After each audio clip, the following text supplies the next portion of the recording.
cadre du procès Patrick.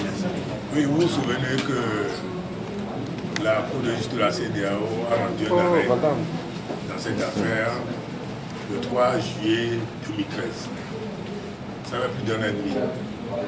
Et que la Cour a dit que le procès à l'issue duquel Patrick Gnassingbé et ses co-accusés ont été condamnés lourdement, certains sont encore en prison, que ce procès est inéquitable.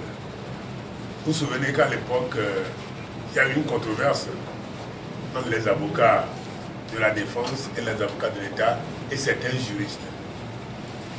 Des gens qui ont pu bien faire et qui ont affirmé que la Cour ayant dit que le procès est inéquitable, mais n'a pas dit de libérer Patrick Gnassingbé et ses co-accusés. Alors que pour le droit, un juriste normal, s'il n'est pas stipendié ou s'il n'est pas payé pour dire ce qu'il dit, doit concevoir normalement que lorsqu'on dit qu'un procès est inéquitable, immédiatement, la conséquence, c'est que les personnes soient libérées. On a condamné à payer des dommages d'intérêt, l'État a payé des dommages d'intérêt et a maintenu les gens en prison. Et c'est pour ça que, devant cette controverse, nous avons saisi le groupe de travail des Nations Unies pour nous dire, pour départager à peu près un peu les gens. Puisque nous disons que Patrick Gnassingbé et les siens sont en détention arbitraire qui doit être libéré, l'État togolais dit que la Cour de justice de la CEDEAO n'a pas ordonné la libération. Avec l'avocat, on dit que la Cour de la CEDEAO n'a pas ordonné la libération. Nous en sommes référés au groupe de travail des Nations Unies. Je vous rappelle que ce groupe-là est un des comités mis en place par le Conseil des droits de l'homme des Nations Unies pour voir les différents cas de violation. Il y a plusieurs groupes de travail. Il y a le groupe de travail contre la détention arbitraire, le groupe de travail contre la torture, etc. Donc, pour voir les différents cas de violation des droits qui sont contenus dans les déclarations universelles des droits de l'homme, dans la Charte africaine des droits, dans la Charte, le Pacte universel des droits de l'homme, dans tous les textes internationaux relatifs aux droits de l'homme. Donc, nous avons donc saisi ce groupe de travail pour nous départager. Et le groupe, nous avons envoyé une requête à ce groupe-là. La requête a été envoyée à l'État togolais. L'État togolais a réagi, a donné ses points de vue. Et le groupe de travail s'est réuni au mois de novembre. Le groupe a rendu son avis. Et c'est cet avis qui fait polémique aujourd'hui, qui fait l'objet de toutes nos angoisses. Parce qu'on est vraiment angoissé en tant que juriste. L'avis dit que Patrick Gnassingbé et ses co-détenus sont en détention arbitraire, sans les autres formalités, considérations juridiques. L'avis dit également, dit au gouvernement togolais de les libérer sans attendre. Autrement dit, de les libérer sans délai. Dans un pays normal, lorsqu'on dit cela, les gens sont libérés dans les 2 semaines qui viennent.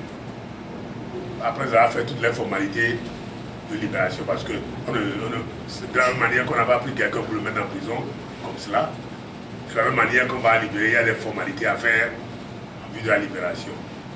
Et c'est même pour cela que lorsque le groupe de travail a rendu son avis, l'avis est envoyé d'abord au gouvernement concerné, pour que le gouvernement concerné s'exécute.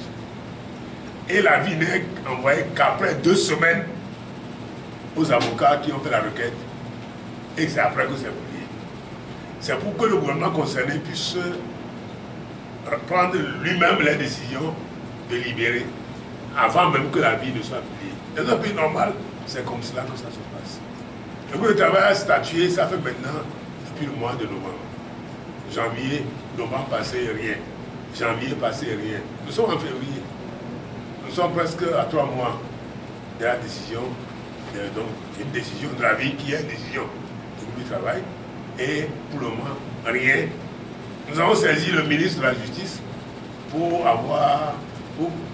aller avoir une audience pour discuter avec lui de l'exécution de l'avis de la Cour de groupe de travail. Le ministre l'a renvoyé auprès de l'avocat de l'État qui était concerné. Qu'est-ce que l'avocat peut faire? C'est le ministre, que le gouvernement qui doit exécuter, ce n'est pas l'avocat qui va exécuter. L'avocat s'est retrouvé comme un idiot, si je peux dire, dans cette histoire-là. Et l'avocat, je ne sais pas ce qu'il nous a dit à son ministre, mais en tout cas, l'avocat n'a rien à dire.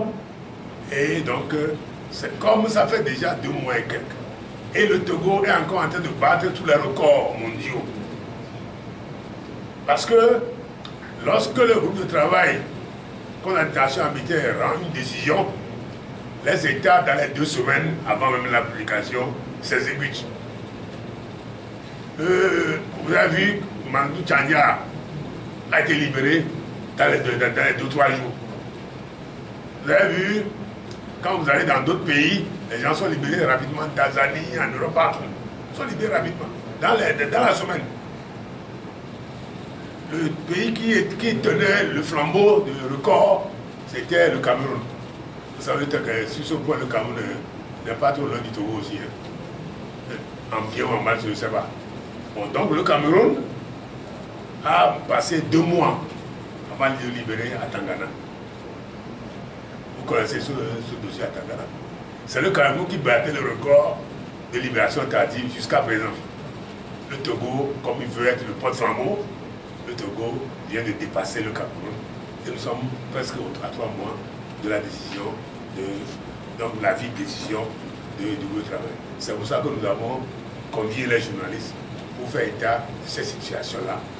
Pour que, aux yeux du monde, on dise qu'un citoyen togolais a été déclaré en détention. Des citoyens togolais ont été déclarés en détention arbitraire par les Nations Unies et que le Togo refuse de la libérer. C'est ça, c'est pour ça que nous avons convié. Est-ce que vous avez l'impression d'être tourné en bourrique aujourd'hui par le gouvernement? Oui, nous sommes tournés en bourrique. C'est clair. Je vous dis, sinon, nous avons demandé à rencontrer le ministre pour discuter avec lui des conditions de la libération, parce qu'il y a des procédures. Il se peut qu'il ne le sache pas, hein. Je ne le sais pas. Mais les autorités judiciaires savent exactement ce qu'il faut faire dans ce cas-là. Qui doit prendre les actes qu'il faut pour libérer. Bon, nous voulons discuter avec vous pour savoir comment ça va se faire, et etc. Mais le ministre nous a renvoyé auprès de l'avocat de l'État dans ce dossier. Je n'ai pas compris. C'est donc, si comme vous le dites, il nous a tourné en brique. C'est qu'on ne peut pas exécuter. Ou alors, c'est que, s'agissant du chef de l'État, comme c'est son petit frère, le chef d'État ne veut pas libérer son petit frère. Moi, nous, avocats de la défense, nous disons ceci. Ce n'est pas un petit frère du chef d'État qui est en prison, c'est un Togolais. C'est un Togolais qui est en prison et qui est en détention arbitraire. C'est pour ça que nous demandons au chef de l'État, conformément à l'avis du groupe de travail, de libérer le Togolais, les Togolais en détention arbitraire, conformément à l'avis du groupe de travail. C'est tout. Est-ce qu'aujourd'hui vous avez des signaux qui vous rassurent que oui, dans 2-3 mois, dans 4 jours, Bacha Gnassingbé sera libéré? Est-ce que ça pourrait être dans 2 ou 3 mois?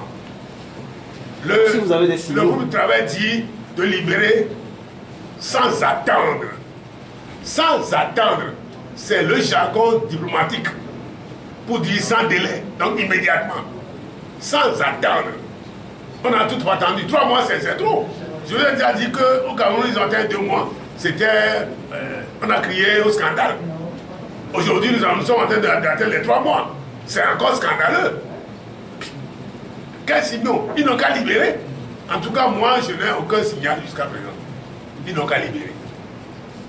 Le chef d'État, qui est le garant de l'application des droits dans notre pays, le chef d'État n'a qu'à ordonner aux structures qui sont compétentes en l'espèce de prendre toutes les dispositions et de faire toutes les formalités en vue de la libération des citoyens togolais qui sont en détention arbitraire conformément à la vie, suivant l'avis de du groupe de travail des Nations Unies. Et si les autorités... Moi, l'affaire familiale, pour le moment, le chef, M. Batia Assimé a voulu, à un moment donné, que ça soit réglé comme une affaire familiale, en confiant l'affaire à un comité de sages dirigé par le chef de canton de Pia, son village natal. Ça veut dire que le Batia Assimé a voulu donner une connotation familiale au règlement de ce litige. Nous, aujourd'hui, nous disons, nous faisons fi du caractère familial de l'affaire. Ce n'est pas le frère du chef d'État qui est en prison, c'est un Togolais, un citoyen togolais qui est en détention arbitraire. Et le groupe de travail a été clair, des citoyens togolais sont en détention arbitraire, le groupe de travail demande qu'on les libère sans attendre. Le chef d'État, garant justement de l'application des normes nationales et internationales, doit libérer Batia Assimé et ses cohabitants en tant que citoyen togolais en détention arbitraire. C'est ce que nous disons.